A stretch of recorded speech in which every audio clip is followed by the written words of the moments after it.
everyone, my name is Kirthana and today I'm going to talk to you about what a career in accounting looks like. So I'm going to go through some information in this presentation, but if you ever want to learn more, I have linked a website right here on the first page. It has some more information about accountants and it has resources for those interested in a career, so please check it out if you want to learn more. So what even is accounting? When I say the word accounting, what do you think of? Do you think of spreadsheets and calculators? Do you think of really hard math problems? Or do you think of those people in suits that sit behind desks in those movies and TV shows? Well, there might be a little bit of truth to all of those things, but the actual definition of accounting is a little bit different. Accountants are analysts who are responsible for processing and communicating financial information for a variety of business entities. Warren Buffett once said that accounting is thought of as the language of business. This means that it is useful, universal, and needed for effective business practices.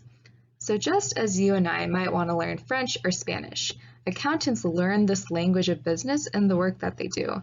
And though it is a difficult process to learn it, they're then able to use that wherever they go, and they're able to interact with businesses all across the globe. And this accounting work is really necessary for a business to run effectively. So first, we're going to talk about the history of accounting. Accounting can be traced back to way before our time, to over 7,000 years ago in places like ancient Mesopotamia, Babylon, and Assyria. In these times, after crops were harvested, people needed a way to keep track of how many crops they had, how much surplus they had after harvest, and how they were trading and spending those crops. There's evidence of primitive documents that record all of those things that resemble the accounting records that we have today. So on the image to the right, you see a little globe with a bunch of tiny pebbles in front of it. And these tiny pebbles are actually a form of ancient currency. So expenditures using ancient currency like this is the type of stuff that was found in those primitive documents. Things start to change a bit when we hit the medieval and Renaissance areas. In this time period, Europe was growing dramatically. They were building churches, temples, and really expanding their empires. And they were starting to move towards a monetary economy, which means that they had a lot of transactions that involved cash. And this is when the concept of money lending and credit came into play, because people needed to borrow money to partake on all those costly expenditures. And then Italian merchants from this area became a really key player because they popularized a form of accounting called double entry bookkeeping. This form of accounting is honestly the foundation of accounting that we perform even today. So when these Italian merchants came into contact with other growing empires, specifically salesmen from the Middle East, they were able to learn this form of accounting and they were able to popularize it across Europe. And then finally, accounting became a more professional vocation in the 19th century. It first got professionalized in Scotland, where it got a royal charter, which is like a sort of patent. And then when the Industrial Revolution hit, they had businesses popping up across the globe because of the increase in innovation and creation of devices. So as these businesses began popping up, the demand for accountants increased pretty dramatically, and this profession became popular across the globe. So next we're going to talk about some famous accountants. Arguably, the most famous accountant is this man named Luca Pacioli, who is known as the father of accounting. He was an Italian merchant and a friar during the Renaissance period, and he's known for popularizing that form of double bookkeeping that we were talking about in the last slide. He actually wrote a famous book on it that was referenced by other Italian merchants during that time period, and he was really responsible for helping spread it across Europe. And he was also just a really cool dude. He played chess and he was also friends with Leonardo da Vinci. And then this next accountant you might be a little more familiar with. His name is J.P. Morgan, and he was an American financier and banker during the Golden Age, but he first started his career as an accountant on Wall Street. He was really a driving force behind industrial consolidation, which means that he helped a lot of small businesses merge together and form powerful corporations. And he was actually one of the founders of J.P. Morgan Chase & Co. So every time you go down the street and you see a Chase Bank, you can know that this man was one of the people that helped found their parent company. And also a little fun fact, the musician and performer Mick Jagger actually studied accounting in London before he started his rock career. So you never know where accounting can take you. So what does the life of an accountant actually look like? What is a typical day? And the answer is honestly that there is no typical day. Many accountants work on a 40-hour per week schedule, but this can change because certain times of the year, especially the end of budget year and tax session, get busier for accountants. And a typical day really varies pretty widely. Some accountants work from home completely, others travel from place to place every day to meet their clients, and others work in entirely different settings. Because there are so many types of businesses that need accountants, there's a large range of settings that you can work in, and you can try to find the one that works the best for you. And next we're going to watch a quick video about the day in the life of a few different accountants. There's no typical day in the life of a public accountant, but one accountant's experience may shed some light on what the career entails. Amy Zhang is hedge fund accounting firm Affinity Fund Services founder and managing member. Her daily tasks are more varied and time-sensitive than those of an accountant working with a firm. She spends most of each month's first week downloading bank and broker statements and reviewing capital transactions among other activities. By the end of the month, her primary task is to check emails from clients or service providers. After that, she reads industry news and shares interesting items through social media. She also takes continued education courses. Marketing and PR takes up another 2 to 4 hours.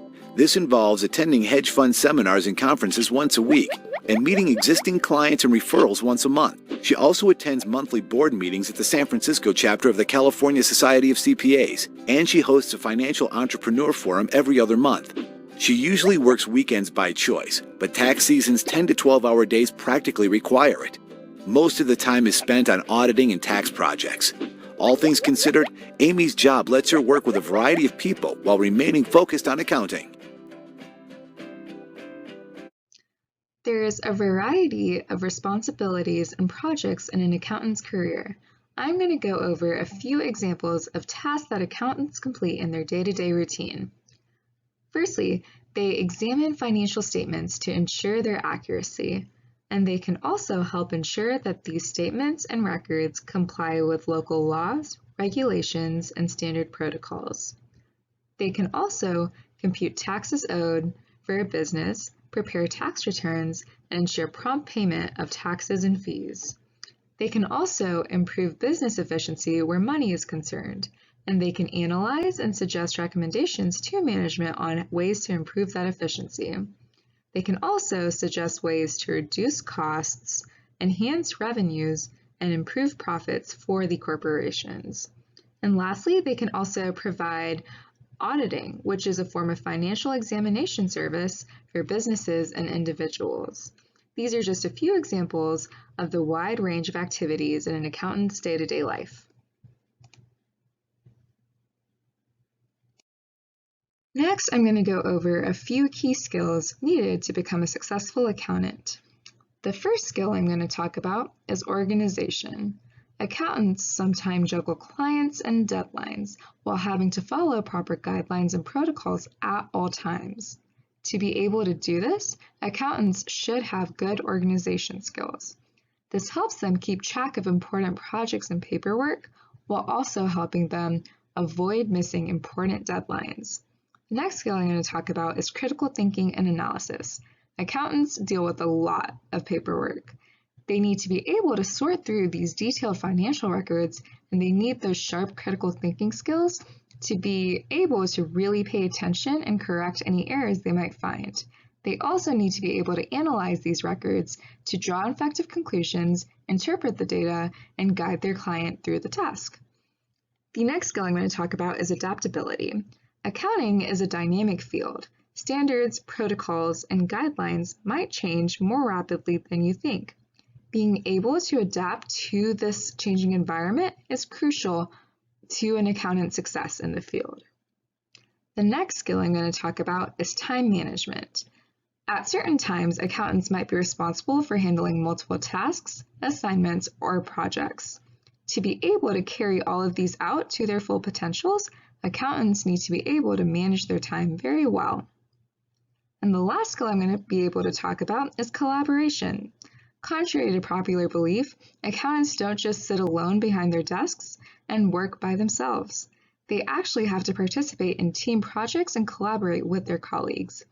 Being able to successfully communicate with their peers and work together with them is key to their success.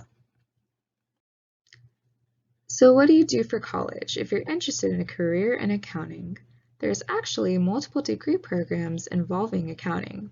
One type of degree program is an associate's degree, which is a 2-year program offered at many community colleges. This program often includes introductory accounting classes such as cost accounting and administrative management. Another type of degree is a regular bachelor's degree in accounting, which is a 4-year program that's offered at many undergraduate institutions. Here you're able to take some advanced accounting classes such as financial accounting theory and income tax accounting. And lastly, you could also pursue a master's degree, which is a 1 to 2 year specialized degree program that follows your bachelor's degree. In this program, you can take really advanced accounting courses, and you can also participate in accounting-based research through an MBA, which is a Master's of Business Administration, or a Master's in Accounting itself. Some examples of topics you can specialize in include federal income taxation and advanced financial accounting. There's a variety of schools across Texas that provide undergraduate accounting education. UT Austin was ranked best for undergraduate accounting programs in Texas. Texas A&M, Texas Christian University, University of North Texas, UT Dallas, and University of Houston are some examples of other undergraduate institutions that offer accounting programs, but accounting programs can be found across most colleges and universities. Next, we're going to go over some of the different careers within accounting. There are different jobs available with different accounting degrees. With an associate's degree, some of the jobs available include auditing clerk and bookkeeper. These are both positions responsible for keeping track of an entity's financial statements. Thus, people in these positions often work with computer software and spreadsheets to enter financial transactions and keep financial statements up to date. With the bachelor's degree, some of the jobs available include tax examiner, auditor, and financial analyst. Both tax examiners and auditors are responsible for meeting with individuals, clients, and corporations to make sure that their financial and tax statements are up to date and in line with standard protocol.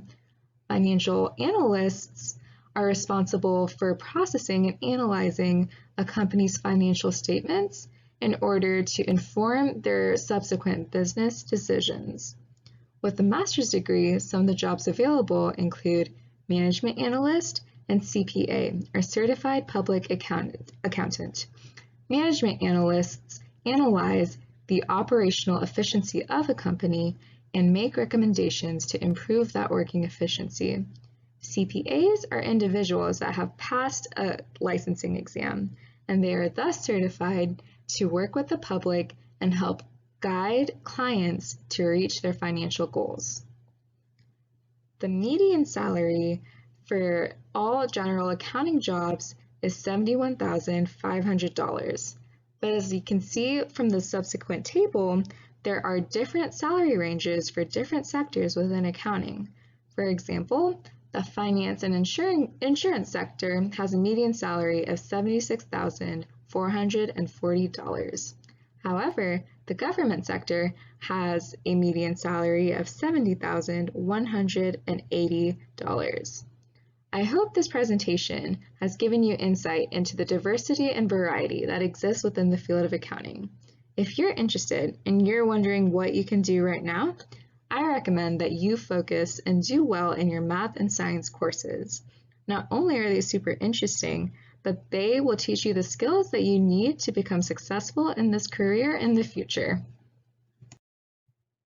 Next, we're going to do a quick little accounting exercise to teach you about budgeting and financial statements. As you've learned by now, being an accountant requires an ability to be organized and keep track of finances. Now we're going to test your ability to keep an accounting record by playing a personal budgeting game. There are no materials required for this activity. You just need a working internet connection. The instructions are as follows. First, you're going to visit the following website. The above website takes you to a link to a game called the budget game. This is a website where you are given a virtual budget and you have to make decisions to use your money in the best way. Follow the instructions on the website. After this slide, I will be going through a quick walkthrough of the game for anyone that needs further clarification. After you finish the game, reflect on how you performed over the course of the game. Try it again. What would you do differently? How did keeping an accounting record during the game help you make your decisions? I'm going to go through a quick walkthrough on how to play the budget game. When you get to this screen, click New. Choose your difficulty. I recommend hard. Choose your currency. There's pounds and euros only, but it doesn't matter which one you choose. And then follow the instructions. Pick 3 things that describe you, and then pick 3 things that you like doing. From here, you're going to get a quick snapshot of your salary and the bills you have to pay. And you're going to get specific amounts for your gas and electricity bill, and you're also going to get an amount for your miscellaneous expenses. Then you're going to come to this screen, and from here on out, I recommend that you just follow the instructions and play what you'd like to play. The aim of the game is to play for 12 weeks without running out of money and with maximizing your well-being score, this number right here. You have messages, you have this financial statement, an inventory, activities to do that cost money, different types of food you could buy, and different sources of travel. After you play for those 12 weeks and make all your food, travel, and activity choices, I recommend that you go back to this screen right here and review your financial statements. What would you change next time? How has this statement helped you inform your decisions? Things like this are questions that accountants ask themselves every day. And though in this game you're only dealing with the personal budget, one day in the future you might be able to use these skills to analyze the finances of an entire corporation. And we made it! The last thing I'm going to ask you to do is take a quick end-of-class survey. Take this quick 3-minute survey to gain credit for this lesson. The link is right here on this slide, but it will also be in the video description. Thank you all for listening to what it's like to work in accounting, and I'll see you all next time.